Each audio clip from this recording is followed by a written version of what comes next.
The housing levy kitty is expected to act as insurance for investors who put up units under the affordable housing plan, with employees who do not benefit expected to be refunded their contributions after 15 years. There was a certain issue which came up, raised by Kotu, and so we decided to defer the process until it was all cleared.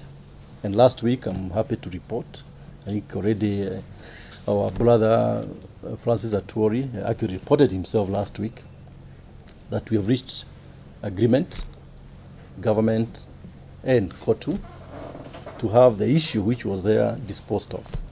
Implementation of the 1.5% levy on salaries of employees that was meant to go into the National Housing Development Fund faced a delay last month after the court stopped the deductions. Currently, we have more than about 2 million in terms of deficit.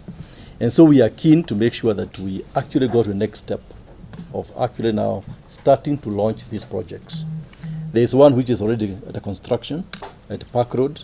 In the latest development, Transport and Housing Cabinet Secretary James Macharia says the project is back on track, with the government finalizing on implementation of the 1.5% deductions. The other party's issue is not as constraining as the one for Kotu, the way it was.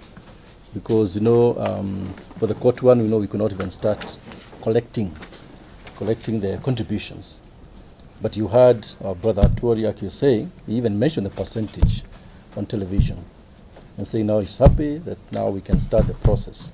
Employers are expected to submit the deductions to the National Housing Development Fund every month once the regulations are published. So if you want a house, the journey begins by going to bomayangu.go.ke, register, and then the more you register, the more you strengthen our case, because there's a few people tweeting around saying that Kenyans don't need houses.